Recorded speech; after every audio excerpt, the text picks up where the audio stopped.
get after you from the first quarter until the very end. Mitchell Trubisky could be the end of his tenure in Chicago soon.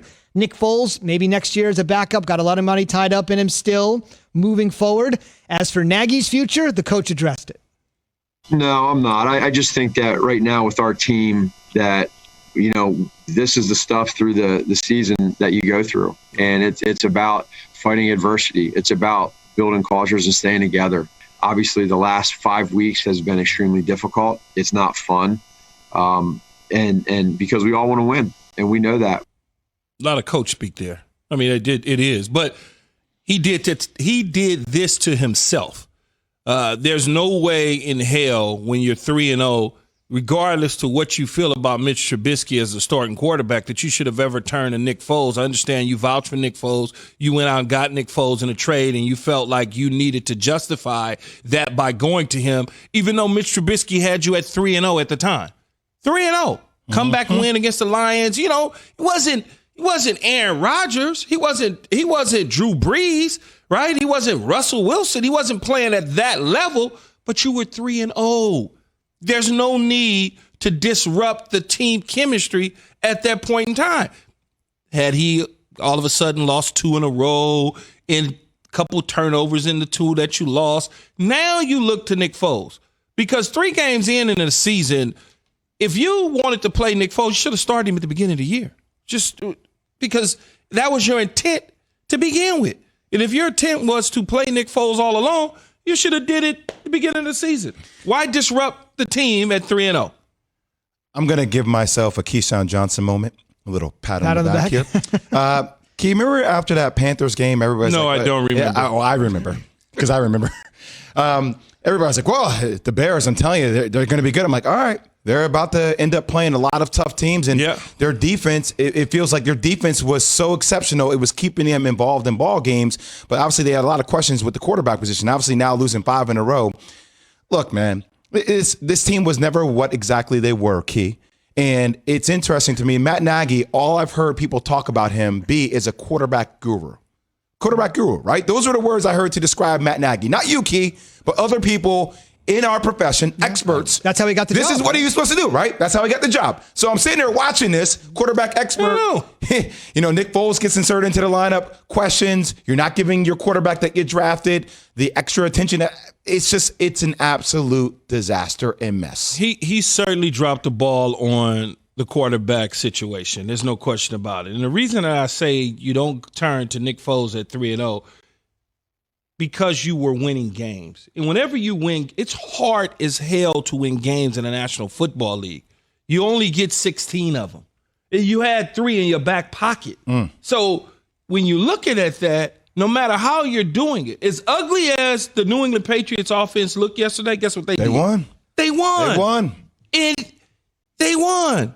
And they won. That's all that matters. Covers all the flaws. When you look at what he did going to Nick Foles, it's like, okay, Nick Foles won a game for you. All right, but you lost 5 in a row now. You lost 5 in a row. So with a hope and a prayer, you inserted Trubisky back into the lineup when he should have never been taken out, hoping that he could maybe ignite some energy into the offense. The offense was going to be the same as it's always been. But when you let the air out of the room by benching him to begin with, people on the team, other players on the defensive side, they see that. They see them quarterbacks in practice too. And practice is the easiest thing you've ever seen in the National Football League. Wow. Everybody's great in practice. So I'm sure Nick Foles was spitting that thing out, and it was hitting on everybody's in their hands, and it was perfect. But then when you go to the games, you know who Nick Foles is. Nick Foles is a quarterback that can hold it down for a couple games, and that's it. He's that manageable guy for 2 or 3 games, get you over the hump if somebody gets hurt. But he's not the guy who you say, well, I'm benching Jay Will. I'm going to Nick Foles because he's better. Key, one of my friends I played AAU ball with, his mom would always say this when she saw somebody really tall who didn't play basketball. She's like, oh, you're kind of a waste of tall. No, right? big for no reason. Right? A waste of tall, right? That's what I want to say about their defense. That's a waste of a great defense.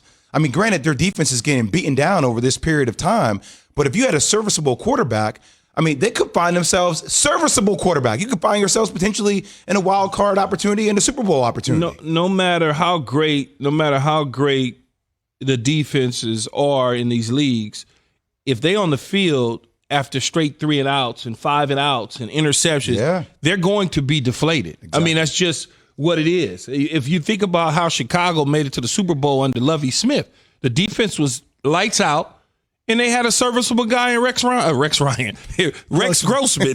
I said Rex Ryan. Rex Grossman, serviceable guy. Seemingly always been the plan in Chicago, That's right? the plan defense, in Chicago. That's their DNA. So why all of a sudden do you have to go to Nick Foles when the guy you had in Mitch Trubisky was just this serviceable guy? Goes back to justification.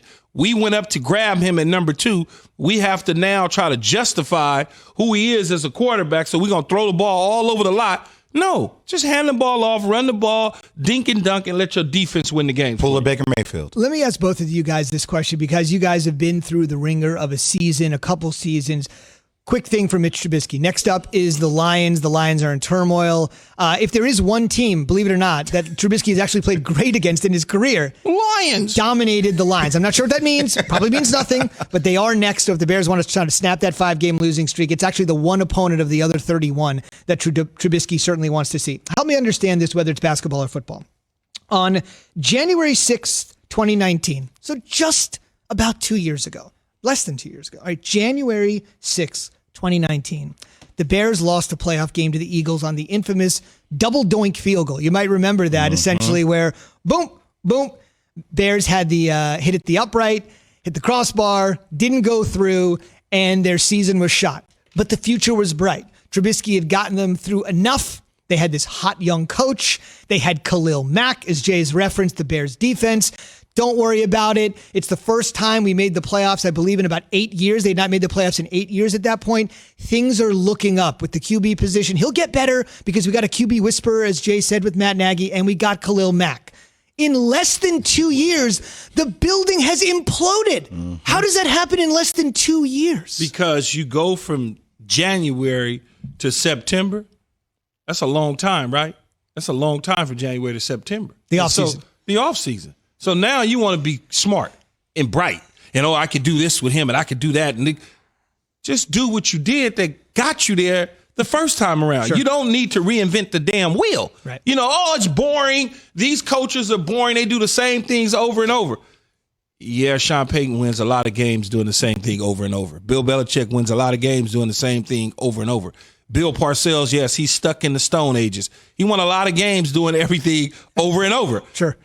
Just do the same thing that got you there. Why all of a sudden do you have to justify the number 2 pick because I'm an offensive so-called guru, expert, quarterback guy?